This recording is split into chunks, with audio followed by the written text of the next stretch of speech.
Hello, welcome everyone.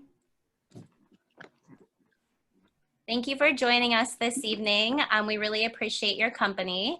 We're here this evening from KCAC. We are currently working with Kathryne Grimm. She's our June exhibiting artist in our main gallery. And we're so excited that this program is an extension of her current exhibition, Invisible Victims. Sorry, a little nervous. I'm going to introduce Kathryne and then her panelists for this evening, and then we'll get going. Kathryne Grimm is an award-winning and nationally exhibited fine art, conceptual, figurative photographer, and queer trans disability activist whose artwork focuses on using femme and non-binary bodies to initiate a dialogue about issues facing the disabled. They were recently the subject of a short documentary, Kathryne, Uncensored, where they discussed accessibility in the arts, and their artwork has been published in various literary journals and art magazines. Kathryne's activist work has led to numerous lectures and presentations on disability rights and issues facing the disability community, including ableism in media narratives and representation. They currently sit on the board of the Kansas Disability Caucus and on the Expressions, Curatorial, and Organizing Committee through the Whole Person as their disabled artist representative. Kathryne's current activism and art focus is breaking down the barriers of how disabled bodies are viewed in contemporary art and in society, bringing awareness to the lack of accessibility within the Kansas City art scene, and discussing the intersection of domestic violence, disability, and queerness. They currently reside in Kansas City in a very dark and Edwardian-inspired apartment with their elementary school-age child and an apocalypse-ready size stash of green tea. Welcome, Kathryne. Thank you. Also joining us this evening is CJ Charbonneau. Sorry if I butchered that. You're a disabled arts writer and curator and disability advocate. We also have Kelly Englefield, is a case manager for Safe Home, a domestic violence agency in Overland Park. We also have Casey Bone, is a case manager with Safe Home as well. And Crystal Evans is here tonight, and she is a disability advocate. Welcome, everyone. And I will now turn it to Kathryne, and you can kind of get us started. All right. Well, thank you so much, everybody, for joining me tonight. I've had this idea for this panel since I came up with the concept of my series, and I knew that I wanted to have a panel discussion like this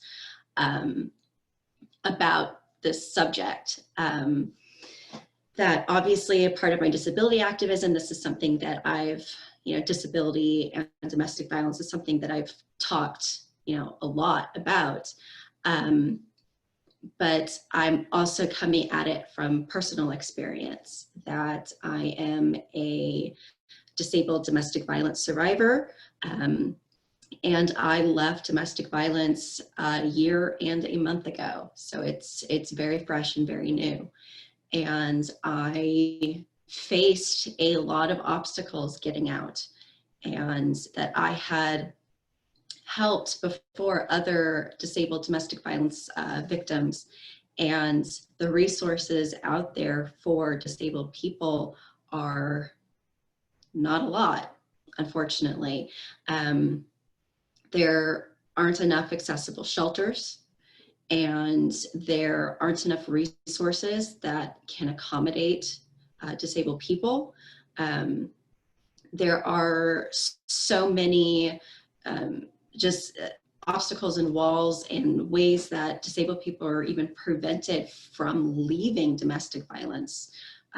Personally, I'm low vision with partial blindness, and I have numerous autoimmune conditions as well as genetic conditions, and I couldn't physically leave my apartment. I was trapped there, I can't drive, and so any kind of leaving would be dependent upon other people.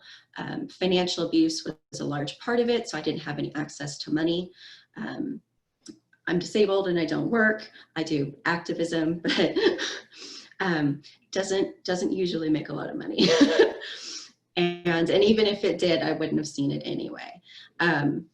So didn't have any way to pay for like a taxi or an Uber to get out.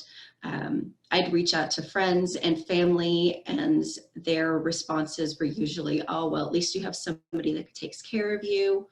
And there was always this kind of nod to the idea that, well, I'm disabled, so I'm a burden, so nobody would want to take that on. So they kind of just like, well, that's your situation. He knows how to take care of you. Good luck. And when I reached out to organizations, in fact, I even reached out to Safe Home. And when I called Safe Home, I told them that I was disabled, and they said that we're sorry, we can't help you, and hung up on me. And that was when I was first trying to get out.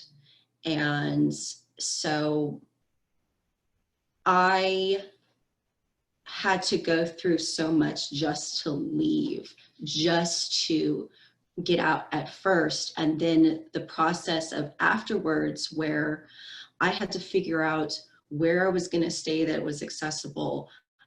Would I still be able to take my medications? Would I have an accessible place to sleep? Would I have, I mean, there were so many variables involved with leaving that a lot of people don't think about, that just surviving, that I can't just exit my apartment and survive. There's things that I'm dependent upon for that survival.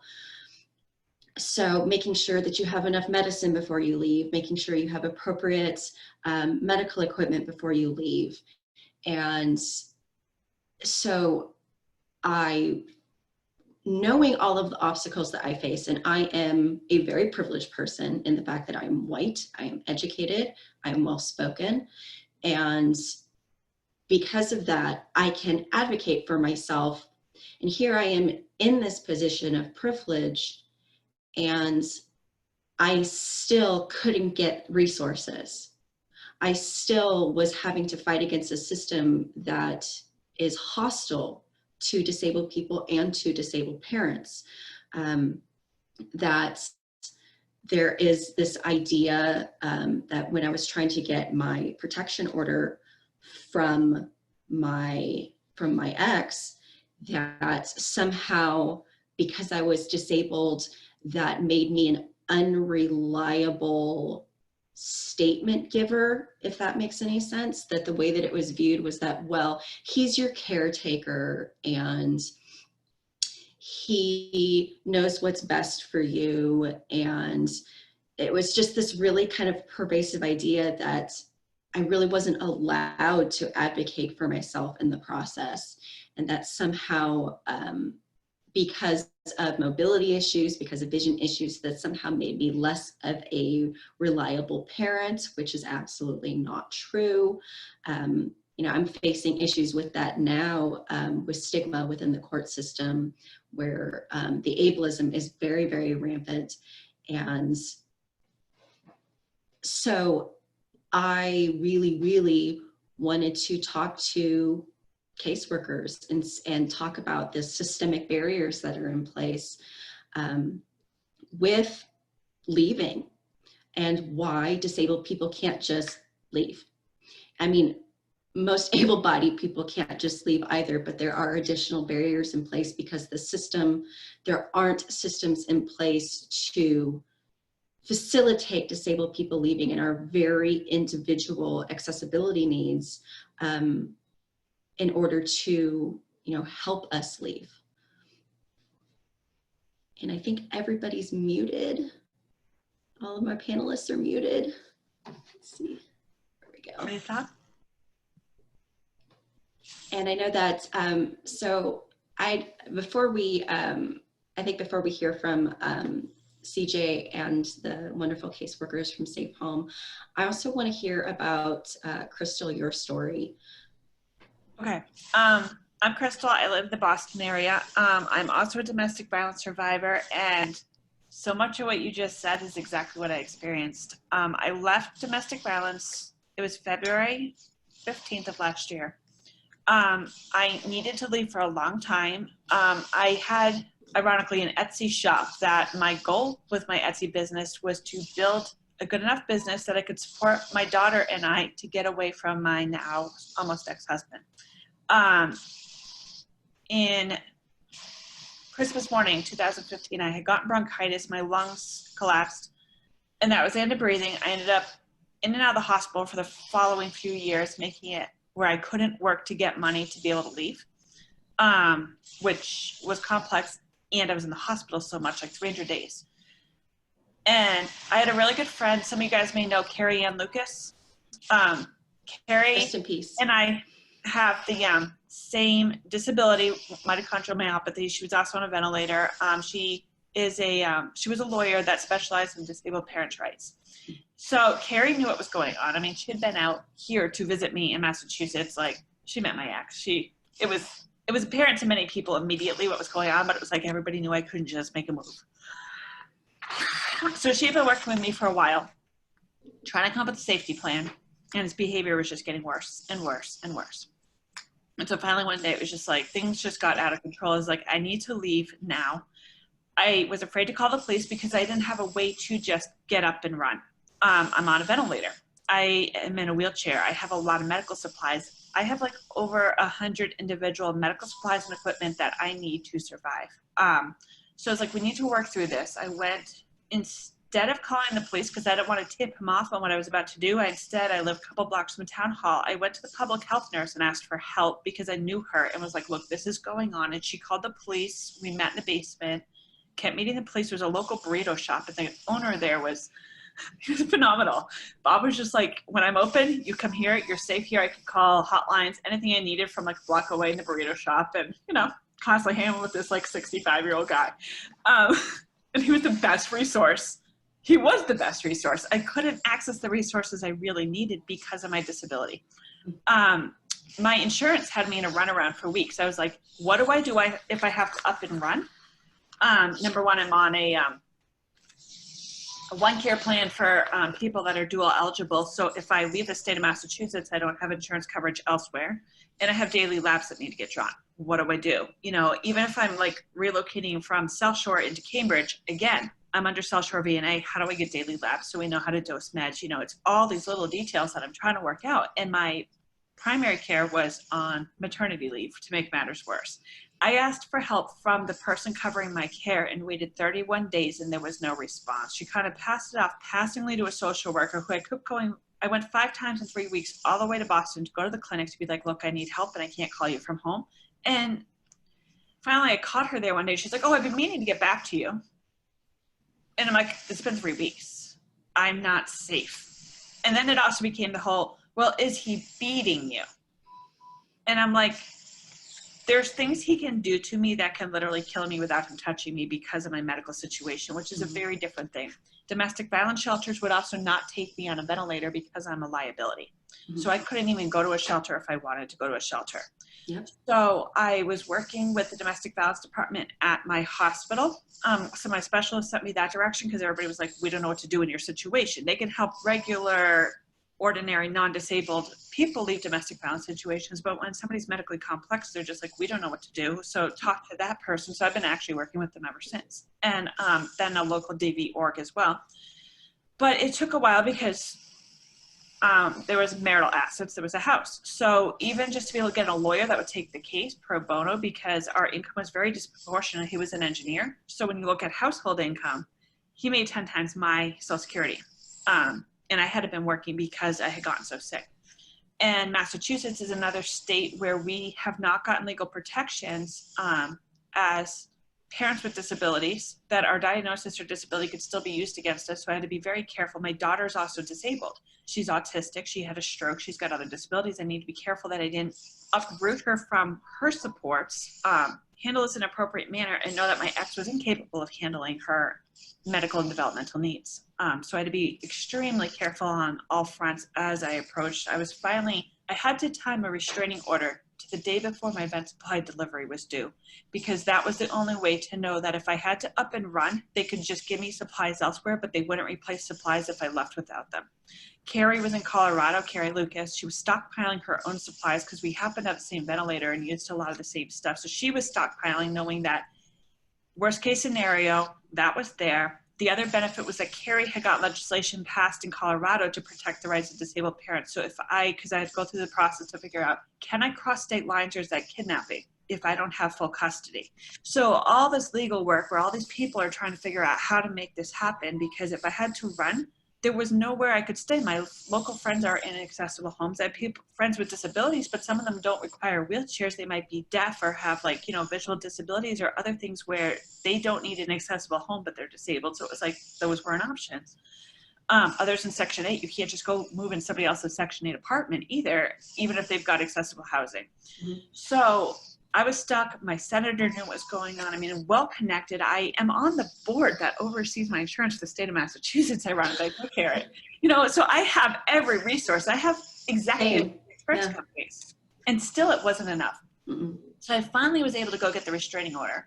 They removed him from the property, let me stay in the house. But of course you have to go back after 10 days. And, that opens detective investigations.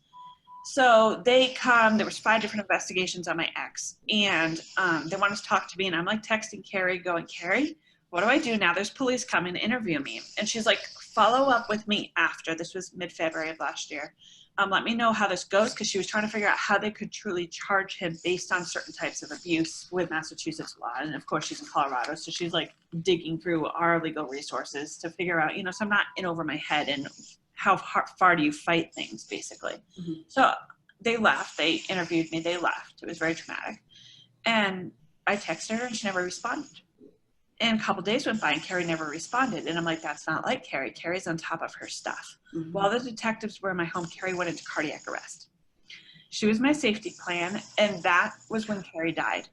She was denied medication by United Healthcare. They ended up taking her off life support several days later. And so I had to go in for my 10-day hearing for my 1-year restraining order, which ended up being on Disability Day Remembrance, March 1st, where I remembered those killed by caregivers.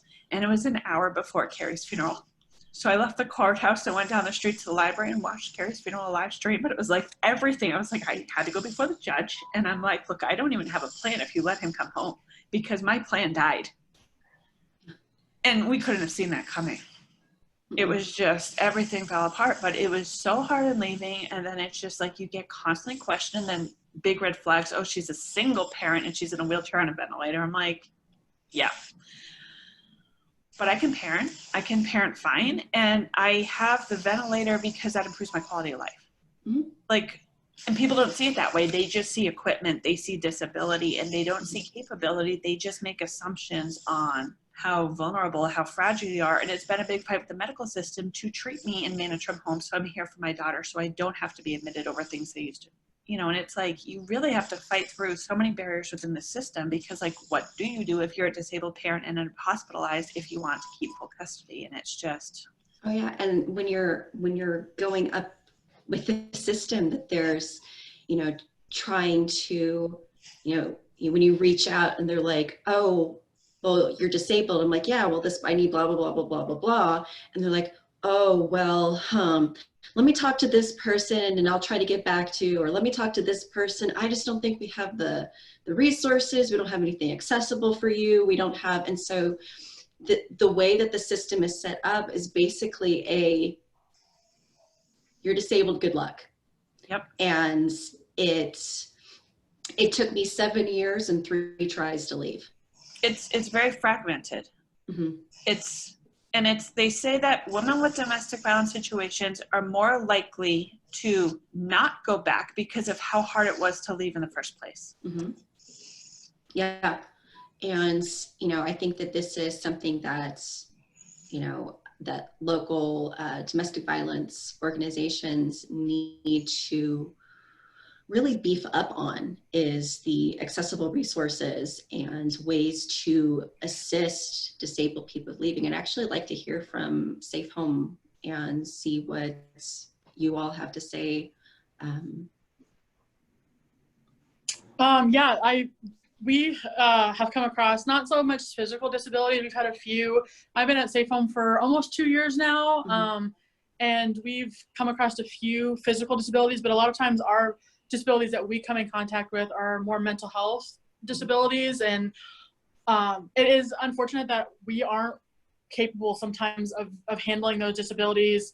And in the physical disabilities, we've had the past where, you know, we can't be 24-hour caregivers. And so unfortunately, we've had to try to relocate certain people due to their disabilities in that fashion, just because we don't have the resources or the capability or even the knowledge sometimes to help someone in that situation. We do have rooms that are accessible. So we could get a wheelchair in there, and we have showers in certain rooms that are accessible. But it really depends on the level of care that that person might need in the shelter and what we are and aren't able to do in that situation.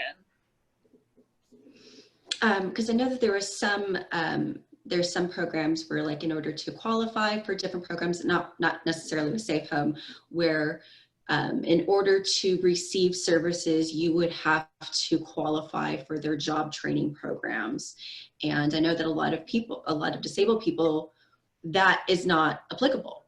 That if you can't join the workforce, then you don't qualify for these job training programs, because everything's about helping you get on your feet, but there's never the accommodations made for disabled people trying to get on their feet with this.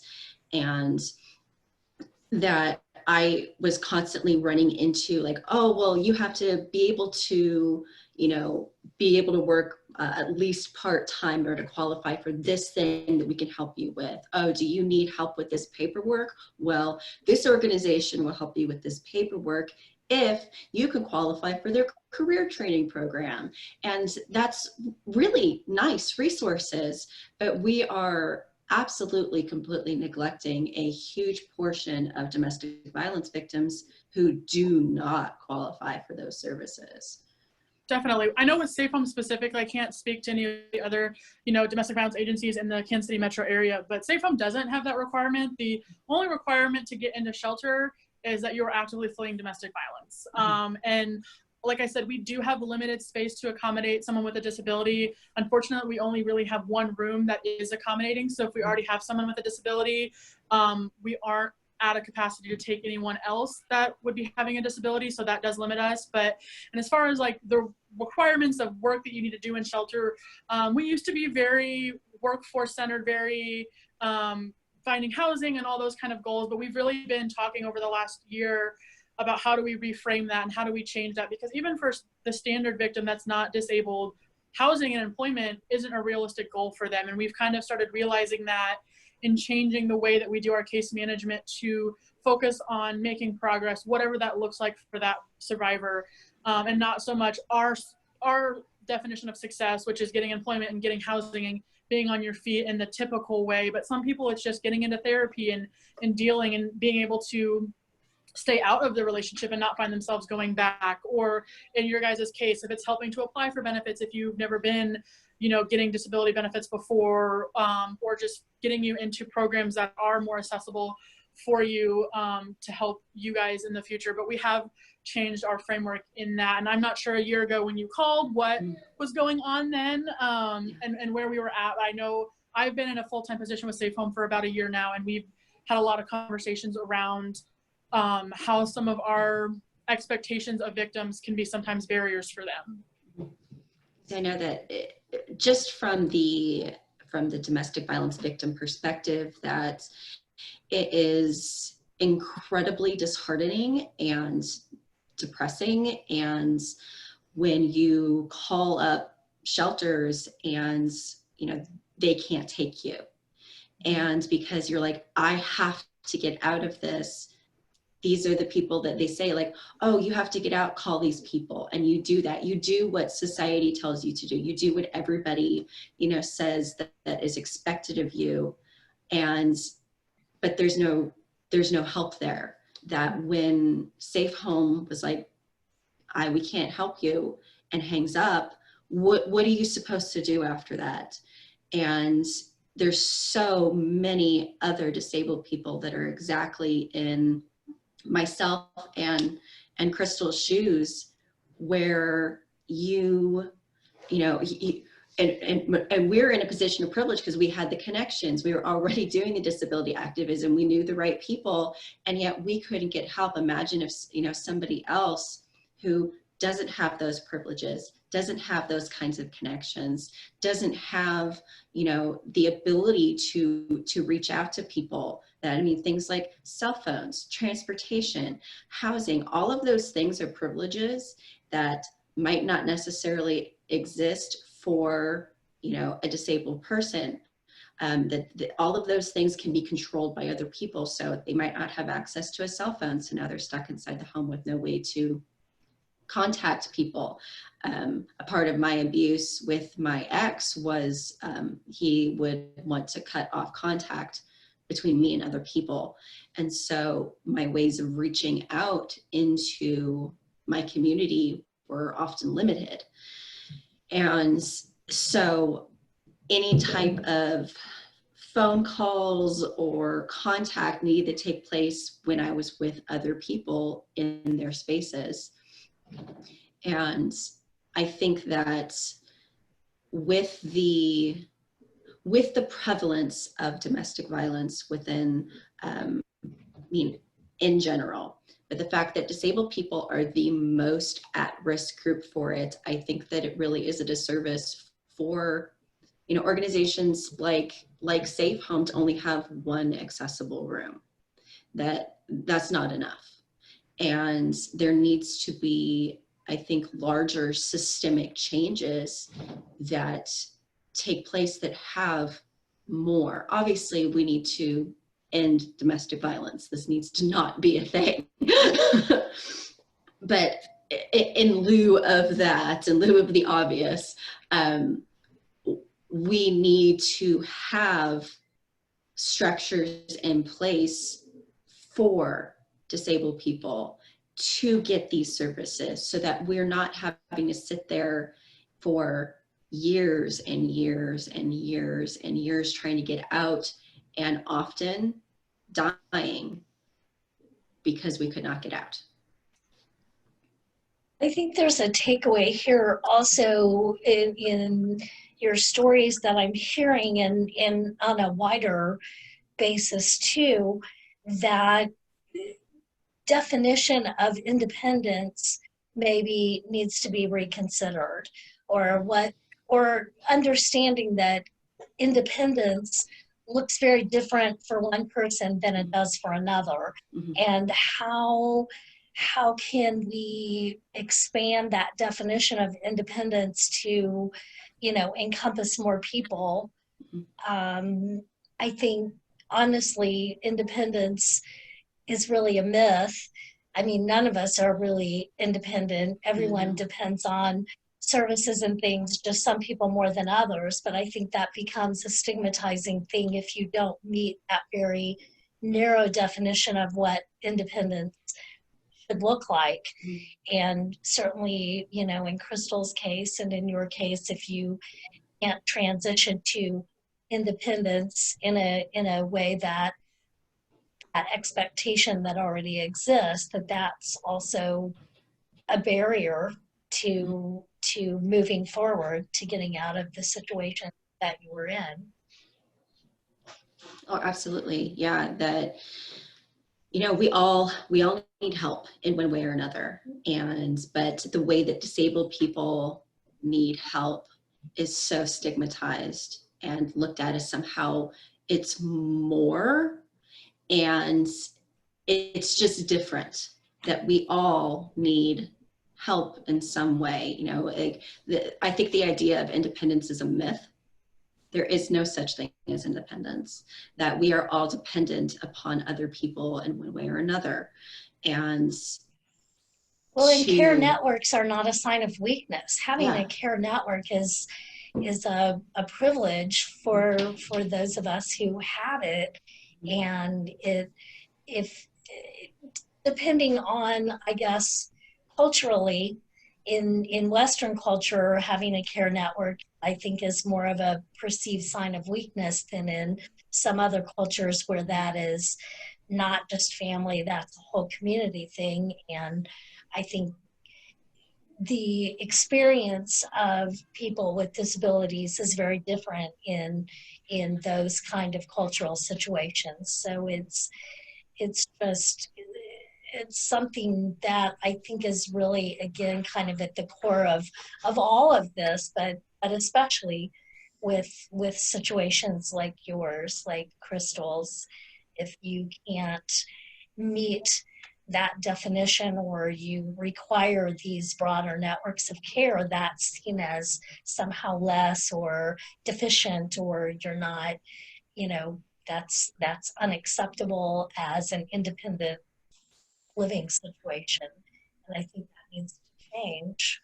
Absolutely. I also feel like around the issue of independence, I also feel like we're seen as though we're going to be too dependent in leaving, if that makes sense. Mm-hmm. Like a lot of the reason around the refusal of me going to shelters have wheelchair access. I'm in the greater Boston area. We have some options. I'm not sure to what extent because I couldn't even explore that.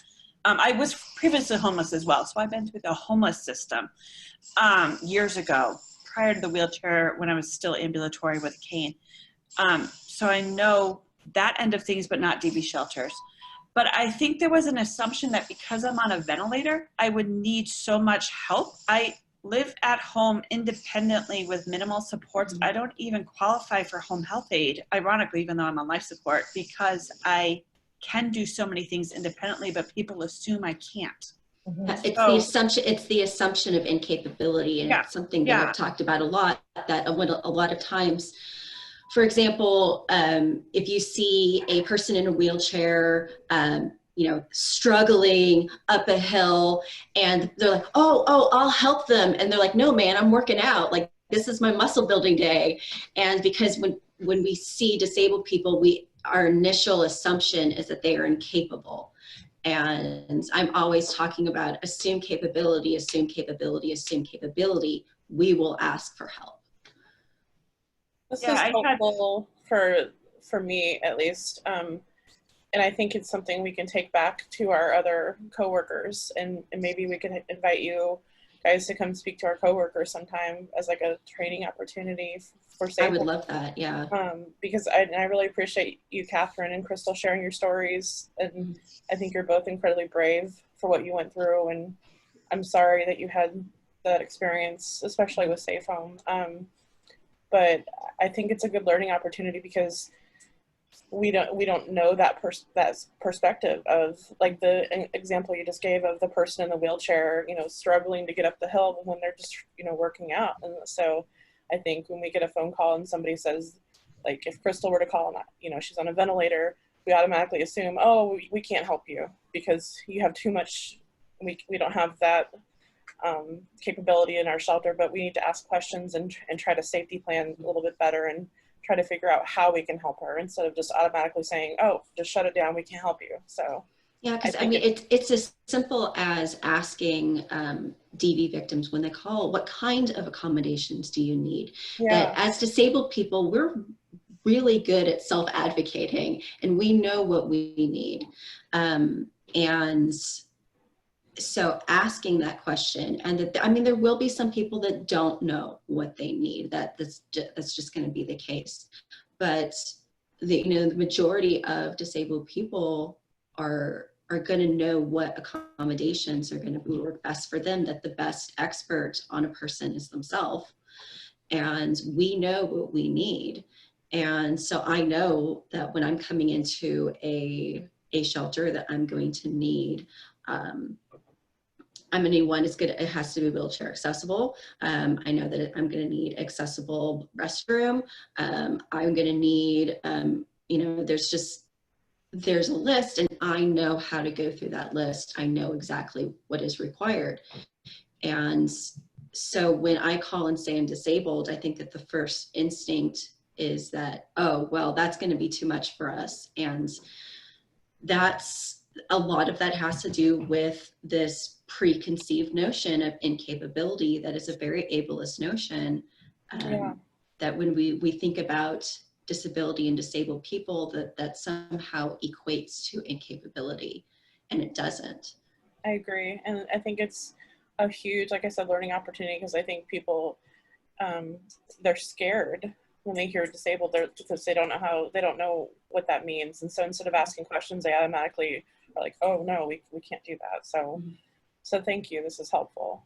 I think that, and I'm always open and available, and I will absolutely come in and talk with shelters, and I'll even come into Safe Home and, talk to caseworkers and talk to, anybody about how to approach it, and like what kinds of questions you should ask. And that, I think far too often as a society, we're really quick to make assumptions, and instead of learning the full story first. And that I know that in the case of, disabled domestic violence victims, where the first thing that people see is that, well, they see the disabled person, so thus burden. Thus, this person is going to take a lot of care. So they try to justify there not being systemic, access in place because, oh, well, if I'm viewing this person and their situation, okay, well, what exactly is their spouse or caretaker or intimate partner doing to help them? Oh, is that going to be too much for us to take on? And so they make a judgment call in their head about whether or not they can personally justify that this person is experiencing the violence.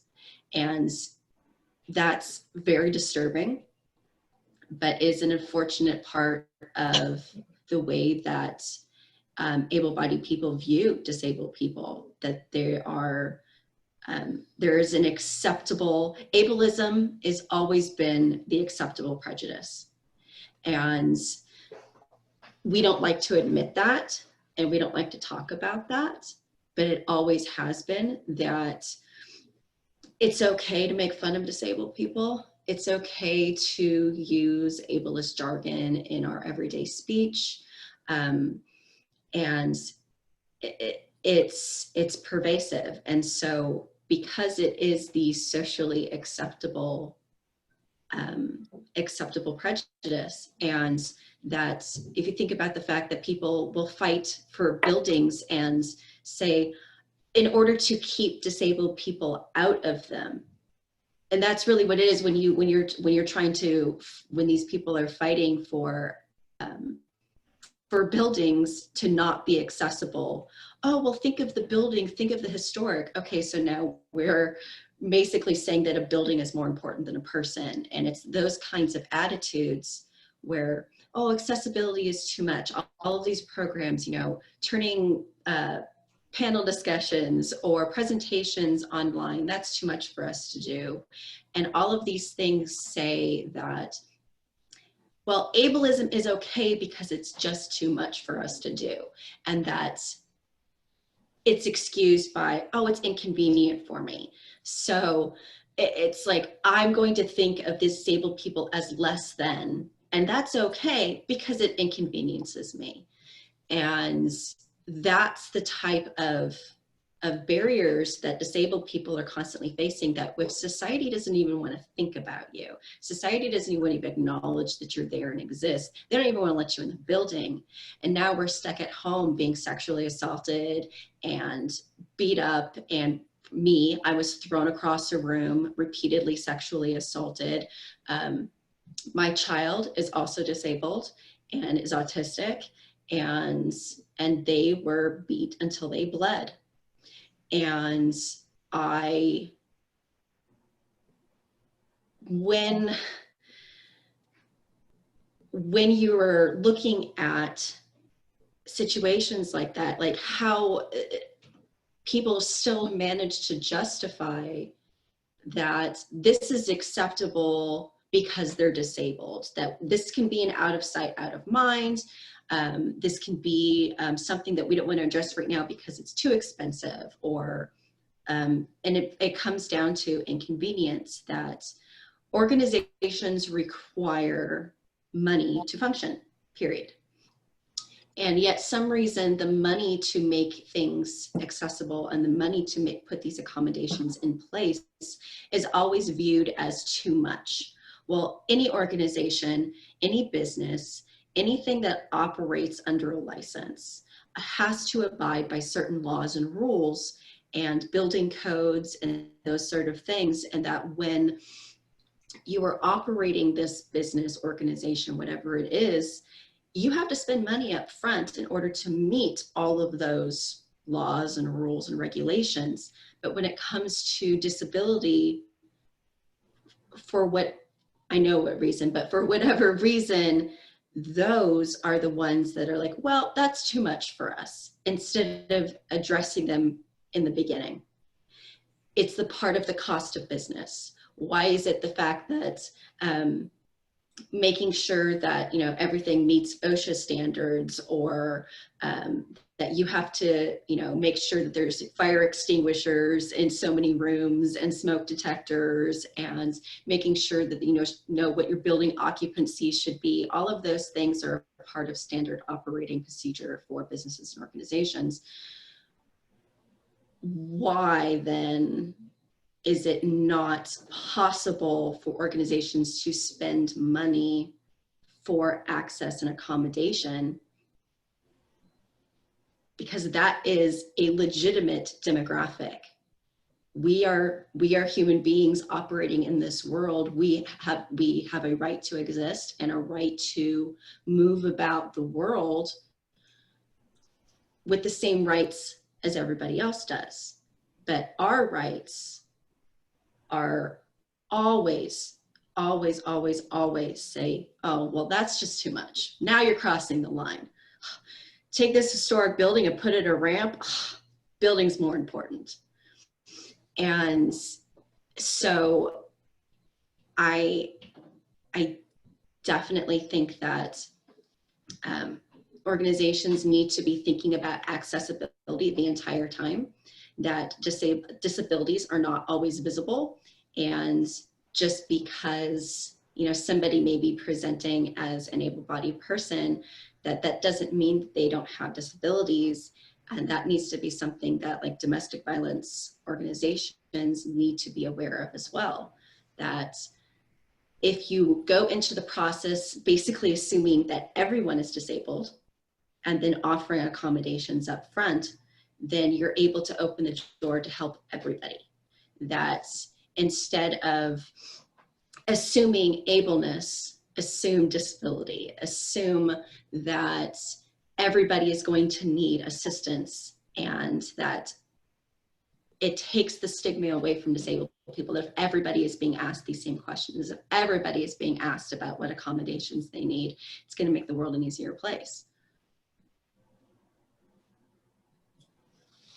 I actually wanted to get CJ's opinion here real quick, because I think that I really want to kind of bring this all into how the art world has a responsibility to talk about these subjects.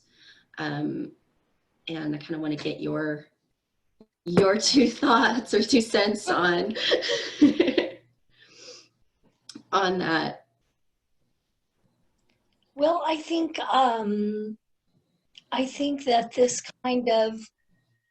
this kind of show, these kind of, you know, obviously deeply personal representations of situations like this, I have always felt like art is one of the better ways to shine a light on some of these issues. Art as a vehicle for social change. We have many examples in some current situations where it changes hearts and minds. And one of my favorite quotes from Gloria Anzaldúa, who, if you don't know, was a Chicana queer feminist poet, very famous writer, an activist, who said, "Nothing happens in the real world unless it first happens in the images in our heads. And that is the way I always think about the potential of art as a change agent. If we can see it, if we can translate those stories into something that's more palatable, to be honest, it communicates in a different way. It speaks to people's hearts, I think, in a way that other forms of activism might not. And so it's always great to see these kind of issues being brought up in a way that is a visual storytelling experience. I think it makes a real difference versus talks or, you know, other ways to educate the public. What do you think individual, you know, arts organizations, galleries, what do you think their responsibility is to, you know, in order to amplify these voices? Because, you know, I think that there is a movement now to have marginalized voices heard, because it brings awareness to issues, and it's very, very important. What do you think the art world, galleries, arts organizations, with their individual responsibilities are? What would that look like? Well, I think that, you know, you're right. Voices have been being amplified. People are shouting from the rooftops about inclusion. And I think when it comes to disability, we're sort of I think, was it Diane Burkholder recently said, inclusion is the parsley garnish on the creamy risotto of whatever, something like that. I think in spite of all of the shouting about inclusion, I think disability, even as it's one of the larger minorities out there, is still an add-on. It's still an afterthought. I have been told, you know, we spend all this money and nobody's coming anyway. So it becomes more of an economic thing versus an outreach thing. And I think that there's a very misunderstood notion that you are going to be expected to be all things to all people.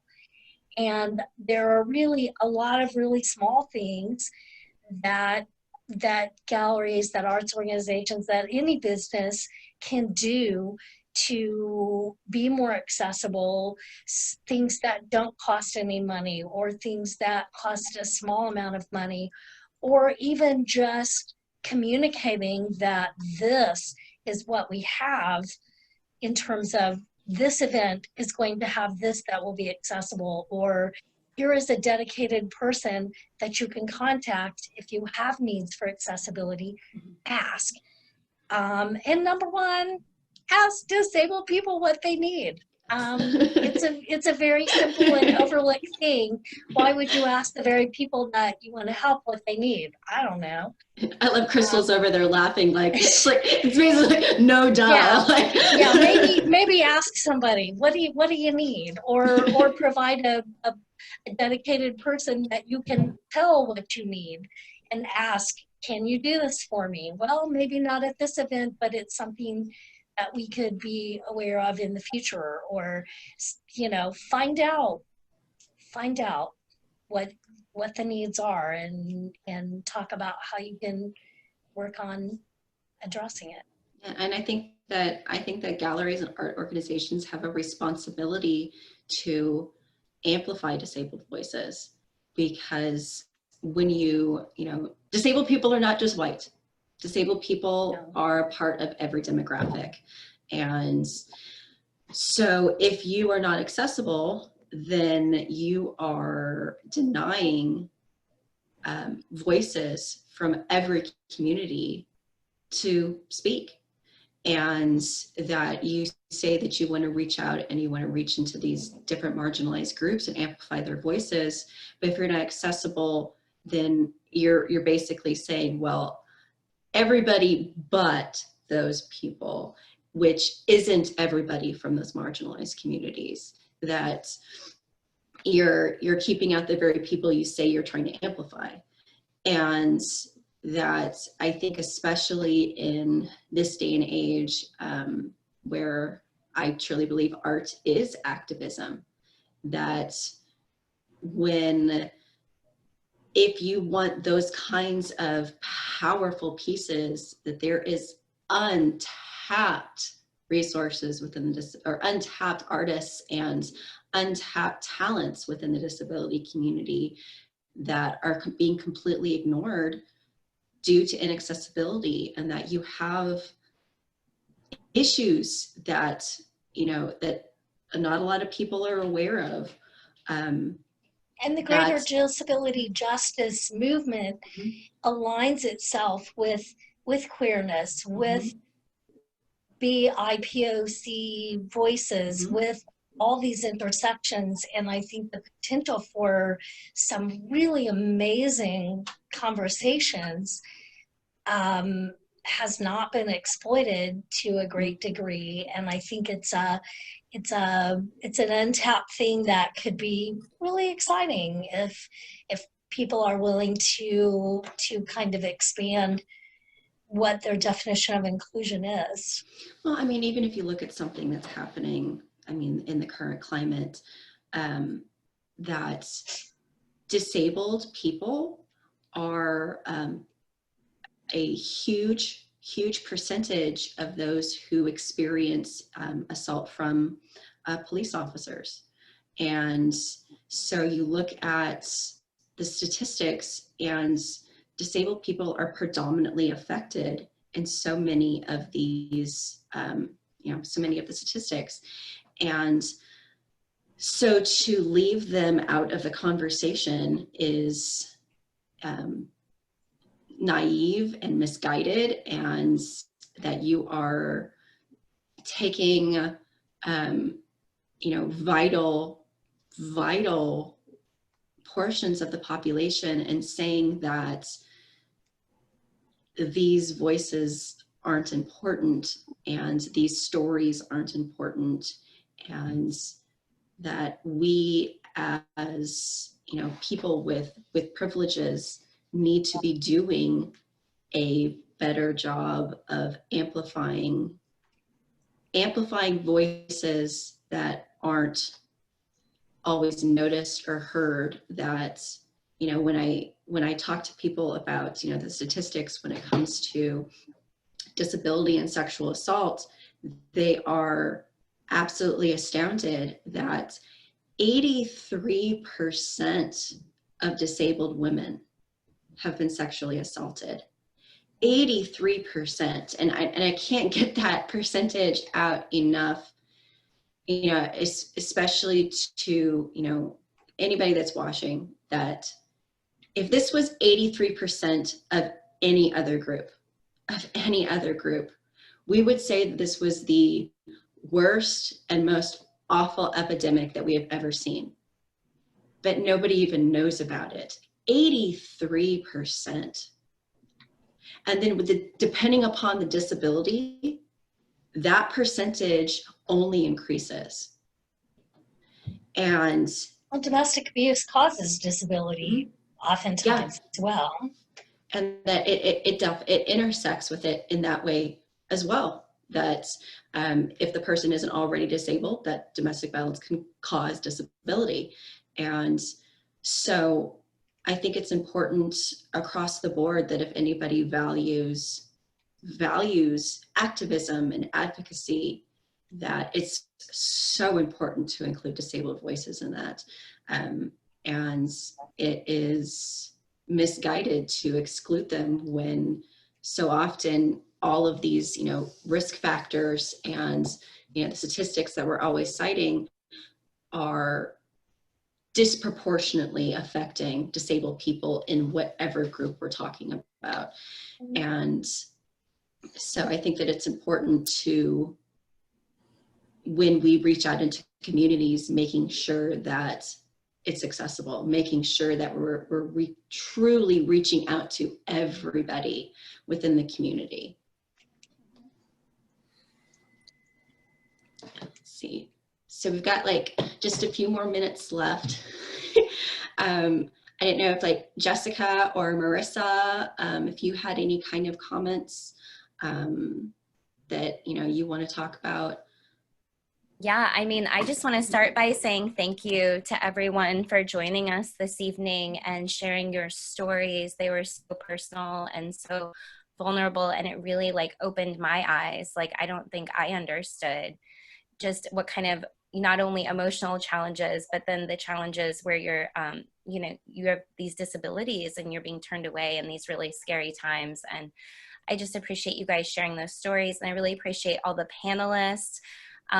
Your insight and your openness is just really astounding, and it's really inspiring to me. I feel like that's why this conversation had to happen tonight. It's like not easy to navigate these things or to share or to listen. And I just like really appreciate how open everyone was, and that invite for you to come and speak at Safe Home, that is to me like the point. Like that is like why we have these conversations, and that means, you know, hopefully change. And this is just really exciting, and I'm so happy KCAC got to be a little part of this, because I know that we're always striving to learn and grow and just, you know, ask those tough questions and figure out what we can be doing as an organization. So I just appreciate everyone here tonight.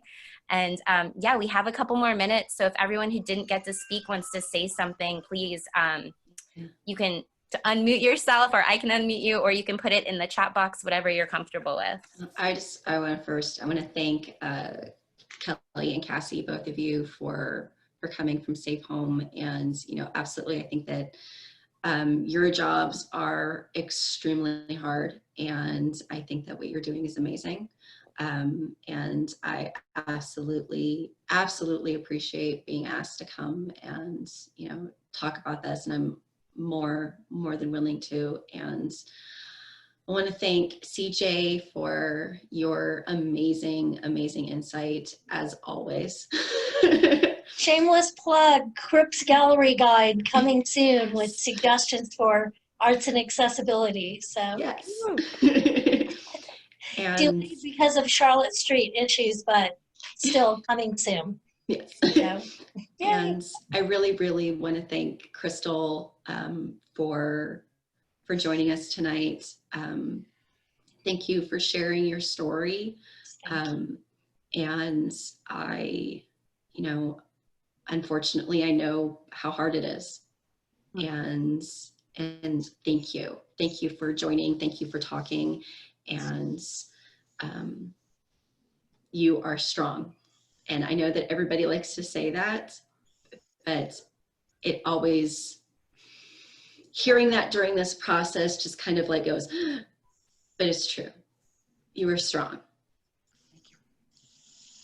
Yeah, I just wanted to give a huge thank you to you guys to, you know, include Safe Home in this conversation. You know, I think as domestic violence advocates, we do a lot of advocacy work and how domestic violence survivors could be viewed differently in the media and other ways. And I think this conversation has really opened my eyes to the fact that we have kind of neglected the disabled population when we are advocating for victims, and how to change that narrative. And Safe Home has been recently rebranding from our website to our, you know, flyers, to our pamphlets. And, you know, I've just kind of been thinking like, how have we included disabilities in that, or if we have, or what work can we suggest to our marketing team to improve that inclusion in our, you know, branding, and so that it's not just how we handle ourselves on the phone, but also what is our branding showing you guys? Are there disabled people on our pamphlets, on our website? Does it talk about that on our website? And, you know, we've, you know, because they just sent us out recently a kind of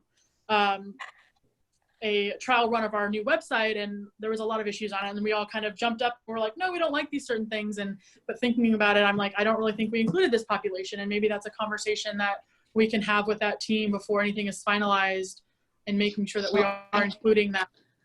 I think a big, I'm just going to throw a question out there, just maybe to sit on, not necessarily answer right now, but is the website accessible to screen readers for blind domestic violence That's what victims I was going to say. who need to use the site? Not only that, but printed materials.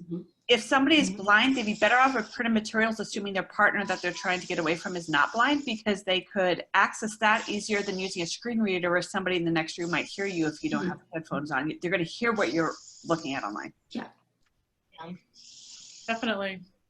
Something to keep in mind, and something that we can talk about with the marketing team to see how we can maybe better accommodate that in those situations, for sure. You have accommodations if a person who was deaf were to need assistance? Do you have services in place that you can, okay. I don't know what the machine is called, but we do have, I believe, the machine that they can set up for the deaf communication and things like that. I don't know. I'm failing to remember what the machine is called, but I do believe we have that. Yeah, we do.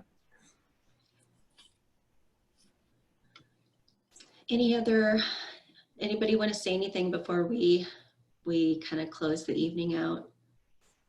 I also point out that it's not always like a partner that could be abusive. There's a lot of people with physical disabilities in abusive situations with caregivers, whether it's a parent, whether it's a PCA, or other people that they may need to get out of a situation. And especially if there's like live-in help. And I've seen this come up a lot in neuromuscular disease groups, especially when it's involving a live-in caregiver. And how do you get them out? You're not in a relationship exactly, but it's a weird area of just legal stuff. You've brought them into your home to help you. So you have the 24-hour care and they're refusing, sometimes it's neglect, deliberate neglect, abuse, withholding of care. These types of issues come up, and this is a whole nother area of abuse. It's abuse. And they may need support in leaving. Group homes as well. Yeah, I know in the Kansas City metro area, that's something that we struggle with a lot, because there, I believe, is 5 or 6 shelters, and only 2 of them accept anyone outside of intimate personal violence. The other 3 or 4 will only accept clients that are experiencing intimate personal violence. So anyone in that population is automatically excluded from some of the other shelters in the Kansas City metro area. Wow. Oh, I think we've reached our time. They are going to boot us off here in a moment, you guys. Again, thank you to everyone for joining us, all the panelists, Kathryne, all the members of the community. We appreciate you, and we look forward for this conversation to continue. Thanks for having us. Thank you. Yeah, thank you guys. Thank you. Bye.